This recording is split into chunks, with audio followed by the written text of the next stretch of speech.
कि आप लोग, मैंने ये बोला था कि आप लोग इस वीडियो का वेट कर रहे होंगे कल से, और आप लोग ये इस वीडियो से ना केवल ये सुनना चाहते हैं कि किस किस का एग्ज़ाम, वो तो मैं बताऊंगा ही कि किस किस का एग्ज़ाम दोबारा होगा, साथ में आप ये भी जानना चाहते होगे सर कि एसएससी जीडी की आंसर की अब बहुत लेट हो जाएगी, या रिजल्ट कब तक आ जाएगा, या रनिंग का जो 29 अप्रैल का जो लेटर है वो जो चल रहा है वो फेक है, सही है क्या, 29 अप्रैल से शुरू हो पाएंगे, और क्या आचार संहिता का कोई फर्क नहीं पड़ेगा इस भर्ती पर।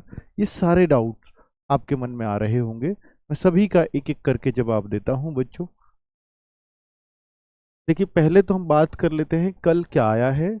कल आया है, इन्होंने बताया कि 20 फरवरी से 7 मार्च तक हमने एक एग्ज़ाम कराया था आपका एसएससी जीडी का।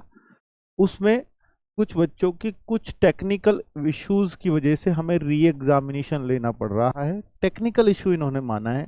टेक्निकल में ये हो सकता है कि जो बच्चे एग्जामिनेशन सेंटर पर इन पर रहे हों, हो सकता है उनको कुछ सिस्टम्स में दिक्कत आ गई हो, वो ये बच्चे ही बताएंगे। हालांकि मैंने एक दो बच्चे से पता किया है जिनका री एग्जामिनेशन है, वो कह रहे थे कि सर सब कुछ प्रॉपर है, सब कुछ ठीक था, पता नहीं मेरे को क्यों दे दिया।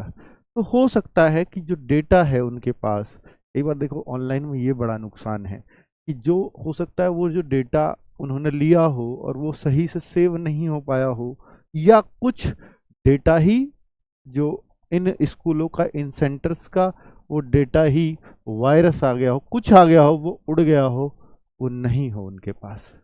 किसी भी तरीके से कुछ भी हो सकता है। ये नहीं कह सकते कि ये धांधली कर रहे थे बच्चे या ये कुछ कर रहे थे, इस बात को कह पाना, कुछ भी कह पाना मुश्किल है। ठीक है, तो अभी हमें कोई भी अंदाजा अपने पास से नहीं लगाना है। इन्होंने सिर्फ एक ही बात बोली है एसएससी ने कि वो है टेक्निकल रीजन। अब टेक्निकल में क्या है वो हमें नहीं बताया है, ना वो इसको जरूरी बताना समझते हैं आपको। ठीक है, अब उन्होंने पर जो काम की बात बोली है उनको पढ़ लेते हैं। उन्होंने बोला है कि री एग्जामिनेशन 30 मार्च को कराया जाएगा, लेकिन उन्हीं बच्चों का कराया जाएगा, नोट में साफ लिख दिया है कि उन्हीं बच्चों का कराया जाएगा जो इन एग्जाम्स में बैठे थे। अब हो सकता है कुछ लोग देने ही ना जाएं, या किसी को पता ही ना चले, मैं वीडियो बना लूं या और भी 10 लोग वीडियो बना लें फिर भी ना पता चले, तो उन बच्चों का फिर कुछ नहीं हो पाएगा। यानी जिन्होंने पहले एग्जाम दिया था और वो एब्सेंट हो जाए, अब ये दोबारा जो री एग्जाम होगा तो फिर उनका रिजल्ट नहीं आएगा। ठीक है, उनका रिजल्ट रोका जाएगा। तो भाई जिनका री एग्जामिनेशन है वो प्लीज जरूर जाइएगा, वरना कोई अर्थ नहीं है।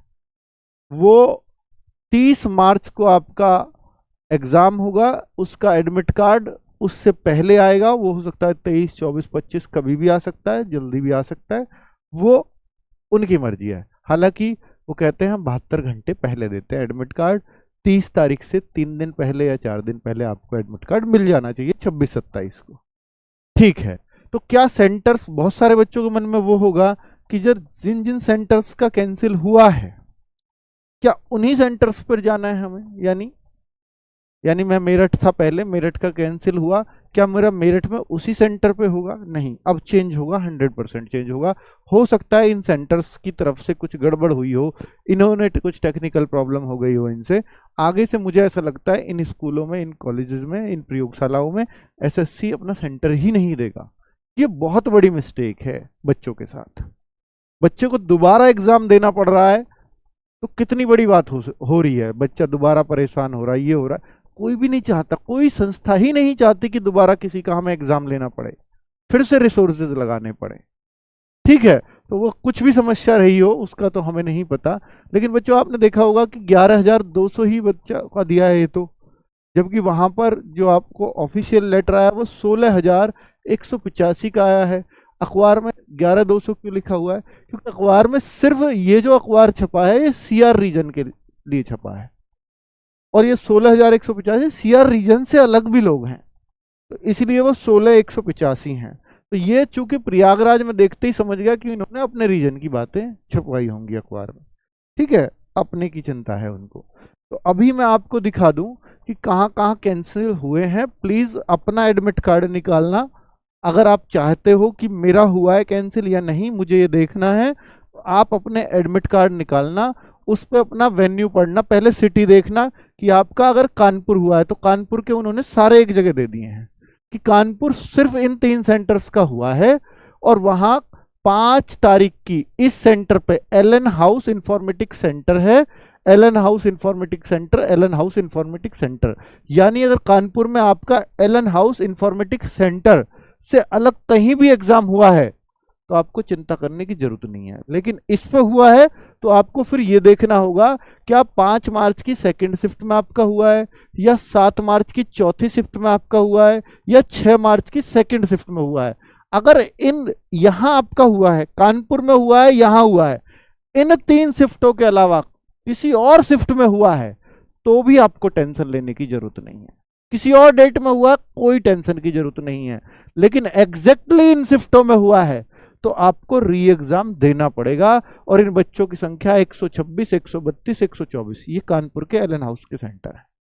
ठीक है, चलिए ऐसे ही चेक करना है आपको। अब वाराणसी वाले बच्चों को अगर चेक करना है तो वाराणसी के 4 सेंटर हैं, आर्या महिला पीजी कॉलेज, ये आर्या वाले ही हैं सारे। अगर आपका आर्या में हुआ है तो फिर ये चेक करना कि 24 फरवरी, 20 फरवरी, 6 मार्च और 20 फरवरी को इन शिफ्टों के कैंसिल हुए हैं, सिर्फ शिफ्ट भी लिख के उन्होंने। तो भाई एकदम क्लियर कट दे रखा है, प्लीज अपना उस हिसाब से चेक कर लीजिएगा। ये ऑफिशियल ही है और ये साइट पे आपको नोटिस मिल जाएगा। जिसको नहीं मिला है मैं इसको, इस पीडीएफ को, आपके पीडीएफ तो नहीं डलता, एक व्हाट्सएप चैनल है, मैंने कल ही बता दिया था बच्चों क्योंकि कई बार वीडियो नहीं बनती। तो रोजगार विद अंकित एक व्हाट्सएप चैनल है, उसको ज्वाइन कर लीजिए। छोटी मोटी इंफॉर्मेशन मैं उस पर देता रहता हूँ। ठीक है, तुरंत डाल दी थी मैंने कल 6, 6:30 बजे जब भी ये आई थी। ठीक है, मुझे एग्जैक्ट टाइम याद नहीं है, तो इसको बता दिया था और वीडियो आज हो रही है। तो प्लीज उसको, उस चैनल को ज्वाइन कर लीजिए। व्हाट्सएप पे चैनल है, उस पर मैं खुद ही पोस्ट डालता हूं। ठीक है, चलो भाई वो इसका लिंक दे देना कमेंट्स में, बाद में वीडियो के पिन करवा दूंगा बच्चों, वैसे डिस्क्रिप्शन में होता ही है।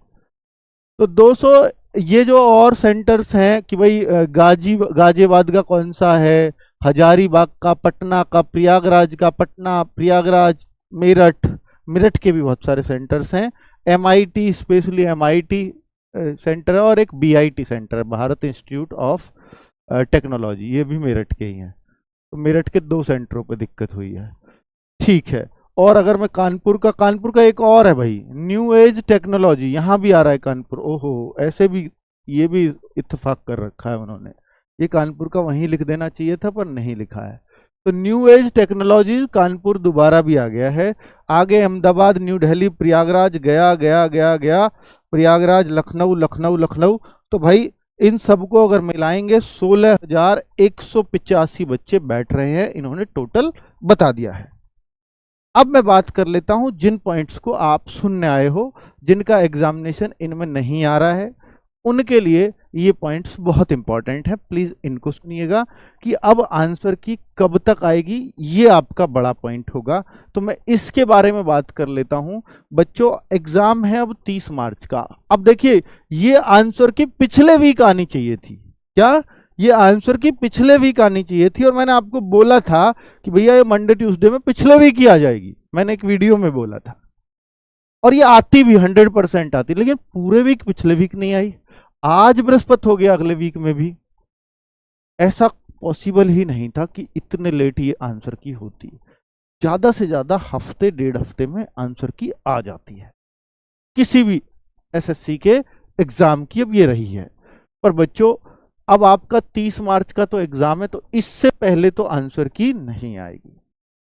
ठीक है, क्योंकि ये दिख गया था कि यार कुछ तो गड़बड़ हो रही है अगर आंसर की नहीं आ रही है। तो मैं ये बात पे वीडियो बनाता तो कहीं ना कहीं आपको लगता सर कोई धांधली वाली गड़बड़ तो नहीं चल रही है, तो बच्चों को ये शक चला जाता। इस वजह से कोई मैंने गड़बड़ वाली बात कही नहीं, बच्चों को ये डाउट हो जाता। तो भैया ये टेक्निकल प्रॉब्लम थी जिससे एसएससी परेशान थी और वो आंसर की जारी नहीं कर पाई। अब आंसर की जारी होगी 30 मार्च के बाद।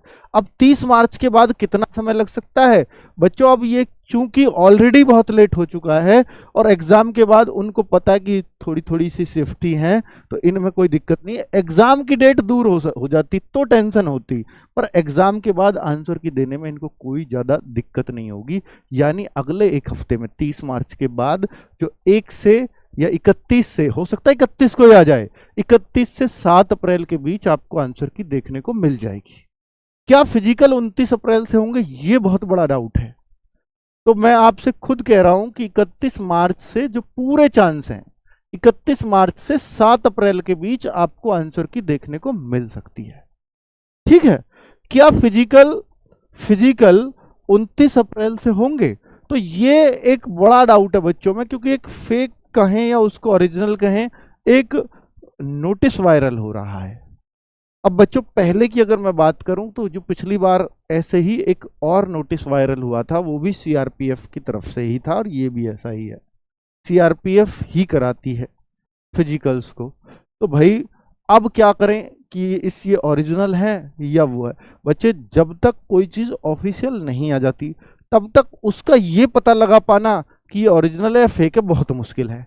या तो आपके उस डिपार्टमेंट में इंटरनल लिंक हो, तब आप किसी से पूछ सकते हो।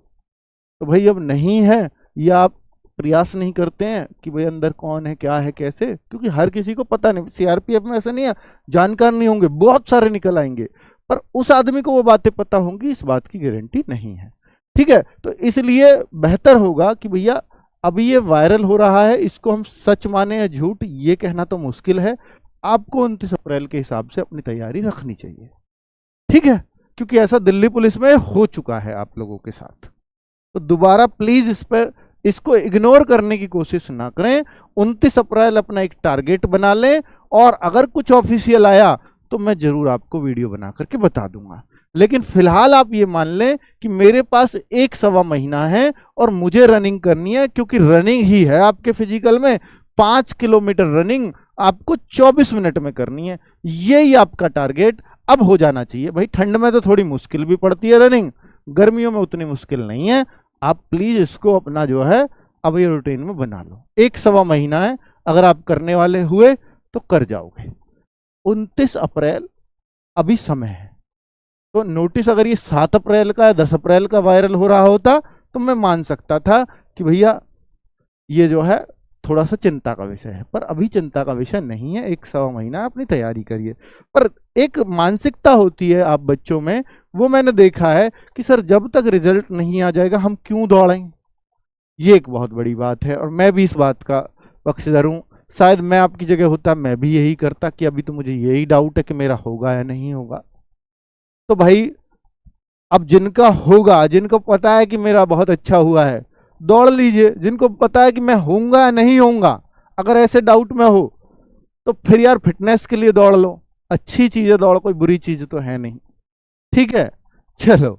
तो रिजल्ट कब तक आ पाएगा? हाँ, अब बात यह है कि देखिए 29 अप्रैल की बात अगर फिजिकल की हम माने तो पिछली बार भी ऐसे ही हुआ कि एक नोटिस वायरल हुआ और ऐसा लग रहा था अभी रिजल्ट भी नहीं है, नोटिस फिजिकल का पहले ही वायरल हो गया। पहले भी हुआ था और वो सही था एकदम, हुए उसी दिन से फिजिकल, रिजल्ट से पहले फिजिकल की तैयारी चलने लग गई। अब बच्चे ये परेशान, आपको याद होगा जिन्होंने दिया होगा, अब बच्चे ये परेशान, सर रिजल्ट तो आया नहीं, मैं फिजिकल करूं कैसे, करूं तैयारी, करूं ना करूं, क्या करूं। तो भाई आप 29 अप्रैल को अपनी डेट मान लीजिए। अगर ये 31 से 7 अप्रैल के बीच ये आपकी आंसर की आ गई तो ये ऑब्जेक्शन मांगेंगे, 2-4 दिन वहां देंगे। अगर ये 29 से हुआ तो 20 अप्रैल तक भी अगर इन्होंने रिजल्ट जारी कर दिया तो भी आपका 29 अप्रैल से फिजिकल करा सकते हैं। तो इनके पास समय है, ऐसी बात नहीं है। ठीक है, तो रिजल्ट फिर 29 से तो पहले आएगा, चाहे वो 4 दिन पहले आए। तो ये आप अंदाजा, ये सब चीजें अंदाजे ही हैं बच्चों।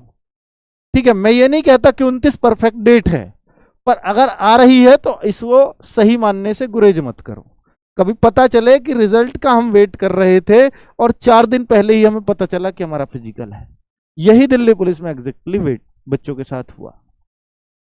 ठीक है, क्या आचार संहिता में भर्ती चलती रहेगी? जी हाँ, ये भर्ती आचार संहिता में चलती रहेगी। जिस तरह की इसकी कार्यवाही चल रही है और जिस तरह की चीजें सुनने में आ रही है, मैं भी ये था क्योंकि अर्धसैनिक बलों को बहुत ज्यादा जरूरत होती है चुनावों में, पर इन्होंने इस भर्ती को उसके साथ चलाने का फैसला लिया हुआ है। तो मुझे ये था पहले जब मैं सोच रहा था कि भैया अब तो फिजिकल चुनावों के रिजल्ट के बाद जाएंगे, पर ऐसा नहीं है। ठीक है, इस बात को थोड़ा सा क्लियर रखिए अपने माइंड में। चलो तो बच्चों, कितने पे कट ऑफ जाएगी, कैसे जाएगी, वो तब तक संभव नहीं है जब तक मैं आपके गूगल फॉर्म से मार्क्स भरवा ना लूं अपने पास। तो प्लीज इस बात को अभी मत पूछो कि कब तक कितने पे कट ऑफ जाएगी, मेरा होगा या नहीं होगा। अभी मुझे नहीं पता आप एक कैसा एग्जाम करके आए हो, मुझे ये भी नहीं पता एग्जाम आया कैसा है। जैसा आप बता रहे हो वैसा ही मुझे लग रहा है बस, कि पहले से आसान आया, लेकिन वो आप ही बता रहे हैं। अभी आने दीजिए आंसर की, उसके बाद हमें भी पता चल जाएगा, हम आपके मार्क्स भरवा लेंगे तो कुछ हम एक आइडिया दे पाएंगे आपको कि भैया इतने से ऊपर तो जरूर लोग फिजिकल करें। ठीक है बच्चों, ओके, नमस्कार, धन्यवाद।